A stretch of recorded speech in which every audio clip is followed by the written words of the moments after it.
What up? What up? It's your boy Blake Anthony back with another edition of Sports Talk 49, the Overreaction show to Sunday night's game. The Tampa Bay Buccaneers versus, well, you see the bottom, against Dallas Cowboys primetime. They had a ridiculous stat, but Baker is 0-6 in primetime games and things like that. I don't know what it is. Is it the bright lights? Is it? I just don't know. Always, guys, make sure you click and subscribe, follow for all the content that I put out every week. My reels starting to do it was at that moment now, and my perspectives and stuff like that. I try to bring different aspects of the game, the different stuff, and just different teams, not just the Tampa Bay Buccaneers. Try to cover all stuff because there's always some different topics to talk about. But we'll talk about the one at helm. Cowboys beat Bucs on primetime. The Bucs officially have taken themselves out of the driver's seat, or they're tied with the Atlanta Falcons, which now put them in the fight for the wild card spot, looking on the outside in, with the Atlanta taking over sole control of first place in NFC South because they win the tiebreaker as Atlanta swept the Bucs. Kirk Cousins now is at the starter. Michael Penix is now the starter in Atlanta. And they've got Washington come up, and the Bucs hold a tiebreaker against Washington. So all these scenarios are really, really interesting. The Bucs both have two division opponents come up, and neither one is going to be a walk in the park, especially if they keep turning over the ball.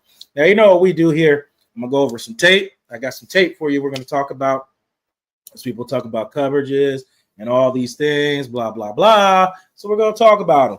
And we're going to talk about it was at that moment. And we're going to we'll do the box score. So I always do the box score. Let's check out the box score. Let me get to the screen.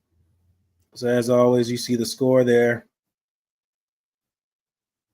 Player stats, Mayfield, 43 passing attempts. They played from behind a lot, 303 yards. Crucial interception throwing to the rookie, McMillan. Kind of got snatched out of his hands. Running game was they rushed over 100 yards, but it kind of disappeared. Baker taking 42 yards of it. Bucky Irving, 16 for 68 and a touchdown. Rachaad White, 3 for 10. Mike Evans, 5 for 69, a little step closer to 1,000 yards. McMillan, 5 catches, 57 yards and a touchdown. Could have been 2. Rachaad White, 7 receptions, 50 yards. Trey Palmer got a little bit involved today, 2 receptions for 31. Payne Durham, 5 for 29, trying to step in for Cade Otton. Just so many injuries over and over and over. And Ryan Miller, wide receiver out of Furman College, 2 receptions, 17, and a crucial touchdown later in the game. Idzian stepping in for Antoine Winfield, led the day in tackles right along with Levante David. Yaya had half a sack, and Kalijah Cansey had half a sack as usual.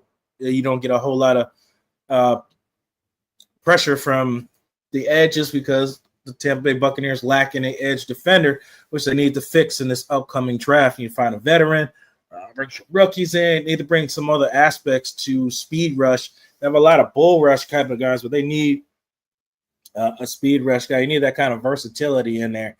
And I thought they would get some of that from Jose Ramirez and the other young rookie that his name slips my mind at the moment. But that's the box score. Let's take a look at the Cowboys. Cooper Rush, 26, 35, 292, and 1 touchdown. No running game is non-existent. Todd Bowles took that, and they forced him to be one-dimensional. CD, 7 receptions, 105, no touchdowns. Brandon Cooks, 3 for 48. Flanoy, 3 for 31. Ferguson, 6 for 40. And Jalen Tolbert scored the touchdown. It was over Levante David in the end zone. So we looked at that. I normally was going to show you guys the post game, but it's the same. Baker took responsibility, for turnovers on the offense with Rachaad fumbling himself, losing a fumble and an interception. But it wasn't blame. I ain't gonna blame him for that one. He took a shot downfield. At the most, it's incomplete, but it got snatched out of his hand. It's just a crazy turn of events that happened. So I don't really fault him for that. I know in Tampa, everybody's got this controversy, this Bowles and Mayfield controversy thing. So it's just, I'm not adding to that. But we'll go into some of the film here. So you guys talk about, the coverage is this. Oh, yeah, I'm coaching. Like Bowles said, it's fundamentals. And I'll show you why it's fundamentals. Here's an over route. They both said in the post game, play action. Guys reacted to the run. You see how he slid over. Only person 27. He sees the wide receiver coming out. Linebacker's already out of position. And you see McCollum pointing at the guy on the over route. And Izien is out of position. That's not the scheme. He's out of position. I don't know why he was so hurried to get over there when he's the backside help. And at that point, you're not going to catch a guy running full speed and you're going the other direction. And he's able to get into space, and that's what happened on that. And here's another one. And had he made him hold the ball just a tad longer, Vita Vea would have gotten a sack. So Lavonte David is inside leverage. I can tell just by the way he moves his hips. Inside leverage, waiting to see where the other defender comes. When I showed you with the Carolina tape, you got to pay attention where the receivers are coming from. That's why he's so good, because he understands and he's looking for a guy to cover. He sees the guy. The guy it looks like a slug go, like a slant and go inside and then got vertical. Lavonte's got his back turned. Cooper Rush sees the defender with his back turned, knowing the receiver has the advantage with Vita Vea bearing down on you. Fires the ball in there. Lavonte loses his footing. Had he probably stayed on his feet, he probably would have got a hand on it. It's an easy pitch and catch. It just sucks that happened. It is what it is. Here's another one. Rolls out. It's double coverage. It's not the scheme. Those are on the players. You were put in a position to make a play. You were put in position to make a play. You didn't make the play. And that's how I coach it. You were put in a position to make a play and did not make a play. That's what you get paid to do. Under and over. That's the coverage. I don't know why he didn't throw the out route. He could have. I don't know where he's going. I'm talking about the safety. Dean's playing he's playing a trail coverage. The safety, I guess, thought he was going to go to the corner, but then you allow him to get back inside of him. That's another play. Izien gave up a big play. Should have never happened. Here's another one. This is basic one-on-one. You guys bitch and complain about off coverage. Here's press. This is man on man. You give up inside leverage. CD throws up his hand to throw it. McCollum's actually in position, but loses track of the ball because you got beat inside. I don't know what he's doing. Like I said, he's in position. CD's pushing him. And then he's just able to make a catch. I mean, you're in position. I don't know why you didn't make the play. I just don't understand why you did not make the play. You were in position, but you didn't make the play. And those are on the players. You were put in position to make plays on all those big plays. That's what everybody's crying about those big plays. Those were in the first half because not much happened for the Dallas Cowboys in the second half. They got 3 points, and that was pretty much it. They were unable to run the ball. Tampa got the stops that they needed. The Bucs just they took care of themselves with the turnovers, ill-advised sacks, whatever it was. They just make things harder for themselves, and it resulted in a loss. You ran out of time. And you talking about time management. Like wasn't do anything to lose this game. I don't know if Bucky Irving was banged up. I don't know what happened. Coen put certain packages in, decided not to do certain things. I don't know. He felt whatever it is. I mean, you guys want him to be a head coach so bad. There's a reason why he's never been a head coach. If you really think he's going to go somewhere and change the program around, I don't think so. It's not a lot of guys that can do that. You got to have great supporting staff with you that helps you get to those things. And I don't think he has that. Coming from college, not really in the pro ranks. Tampa has a good system here. They're developing players the right way within their system. They need to get some more key pieces, especially on the defensive side, especially getting to the quarterback. It'd be nice to see them be able to get the quarterback before and leaving guys in the coverage and not having to blitz so much. But this is the hand you're dealt. And they've done well with what they've been given henceforth, so far, you know what I mean?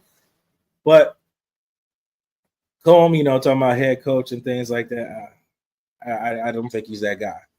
I don't think he's a guy that's a organization changer. He can call plays or not, but to be a head coach, you got to implement certain things, into a team and make adjustments. Todd Bowles can manage that. He's been managing that. He stays within his lane. He steps in when much like he's had Bruce Arians as his go-to guy, and still has Bruce Arians because he's in like an advisement role now with the Bucs, I guess. I know a lot of you don't like Todd Bowles for whatever reason it is. Like I said, I don't see anything to change. He'll be here next season. I would hope so. I would imagine so. With or without losing the division, if they don't win the division to make the playoffs, you could say a lot of things. I don't think it was strictly on coaching. It was injuries, ill-advised turnovers. There's just a lot of missed opportunities.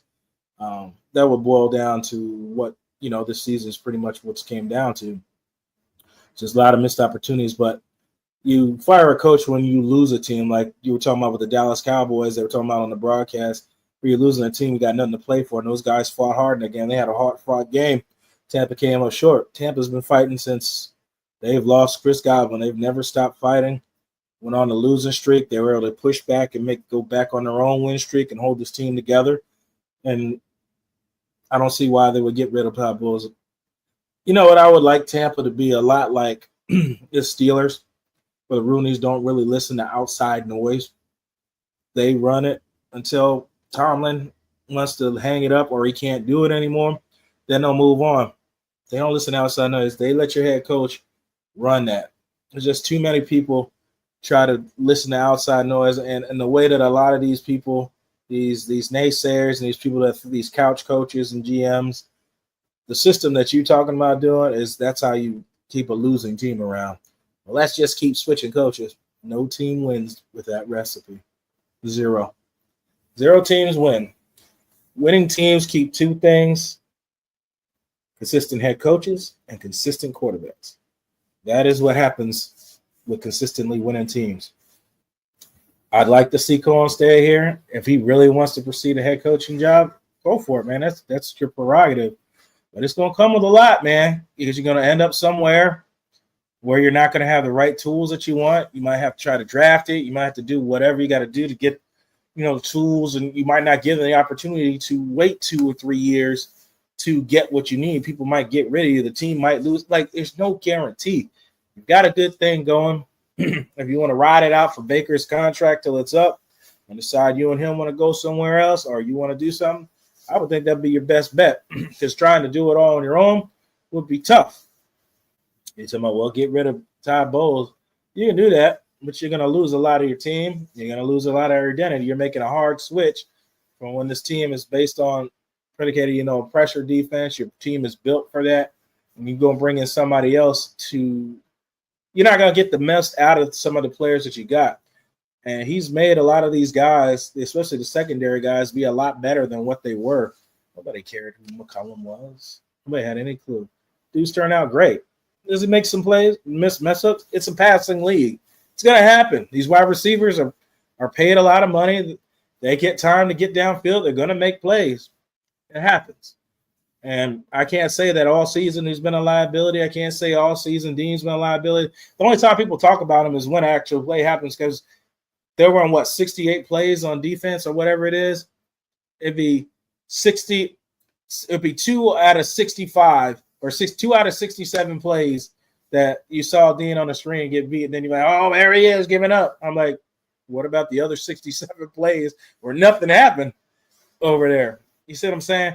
But fans are fans. Media is media, especially Tampa media. They thrive on negativity. But it's no panic. Just, as I said before, when it was all bad, all your goals are still in front of you. You have control over these last 2 games to win. Washington's not going to be no walkthrough, much like the Giants were when Atlanta played them. And we'll see where it turns out. What do you guys think?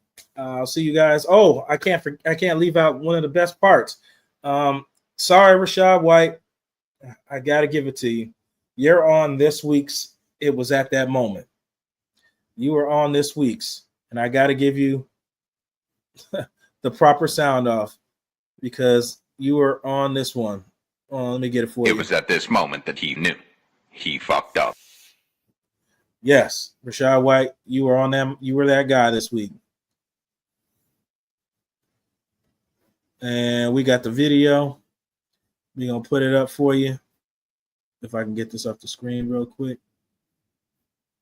Lord of mercy. Get this up for you. Rachaad White, you were at this moment. Just get to the ground. Just get to the ground. There's a minute and 30 left. There's no need to panic. Field goal wins you the game. And we give it to him on the first play.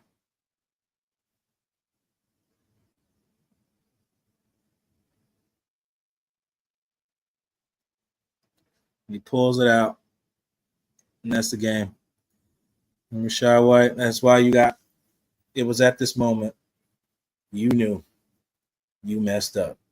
You got this week's one, buddy. I'm sorry. And if anything happens, I'm going to pick one each week, win or loss. I'll try to be more consistent with it, get one. It was at that moment. There's always that moment where that was the moment it was over.